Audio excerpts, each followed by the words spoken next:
I'm using a YoloBox Pro, and I have one of these little voltmeters for USB. It really makes it easy to see what's actually happening and what you're getting. This is the charger, or a charger, that a lot of people recommend. It has the QC3 label on it, and that means it can do quick charge 3. It says so on the back.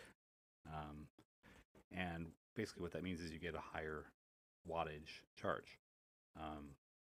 Volts times amps equals watts. And so when I plug this in, instead of it being, a lot of people say 5 volts, 3 amps, that is part of QC3, but what we'll see when it comes up is it's actually drawing 9 volts at like 2.25 amps, which all multiplied together equals 20 watts.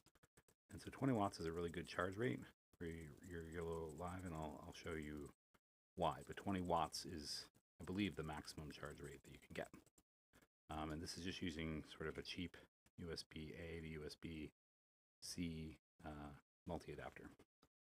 But having this will let you know. So this is the best setup if you're charging at home or charging somewhere where you have AC power, to show that it's things that don't deliver that and how you know that they're not delivering that. This is just a pretty run-of-the-mill Anchor battery. Plug it in. I will get not the 9 volts, but instead I get 5 volts at 1.4 amps. So that's only 7 watts. So it's getting really a third of the power. And depending on what you're doing or how you're charging, I just saw that little charge number drop a little bit. You need to watch your charge percentage, and it can be considered about how much power you're getting. But to show that it is possible to get higher wattages off batteries, this is an upgraded version of a similar battery. This guy, boot up, and he's getting the 9 volts, 2.2 amps, so he's getting the full 20 watts. This is a 10,000 milliamp hour battery, so it's 37 watt hours. So if you imagine we're going to draw 20 watts most of the time, this will run about an hour and a half to keep your YoloBox at 100%. Granted, the YoloBox has its own battery.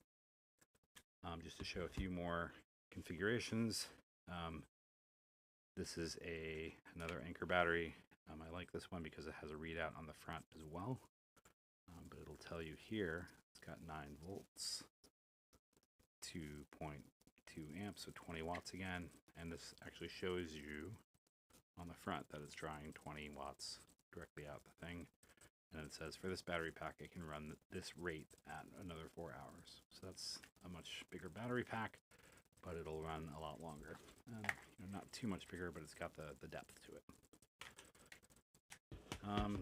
One other just quick thing I'll show you, and this is something that I was confused about, a little surprised about. If you use a high quality USB-C, this actually is a Thunderbolt 4 cable, so it's a really nice cable.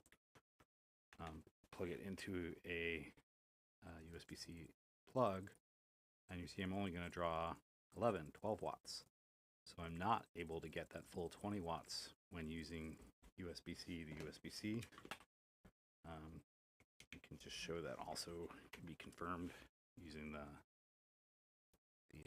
drive here. It's only running 5 volts at 2.3 amps, so only 11 or 12 watts, basically half the power. I've tried several different setups trying to get a full 20 watts. Like this is another USB-C charger. It's supposed to deliver up to 100 watts. Even with it, I do get charged, but it's only just confirm.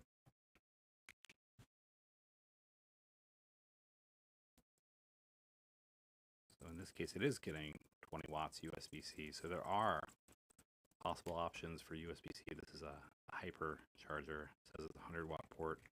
So I am able to get 20 watts off of that. 18, 20. But again, I've just had much better luck when plugging into USB-C sources off batteries to use I'll just prove this out. We can try the USB-C port here.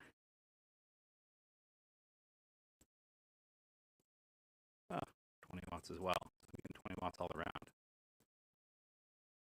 All right, let's just point that out. 20 watts is what's important. You're only going to know that if you have a readout on your battery, or if you have one of these little testers to confirm the draw you're getting. And be sure to use high quality cables. You don't necessarily know what the cable is going to do for you unless you test it. Thanks for watching.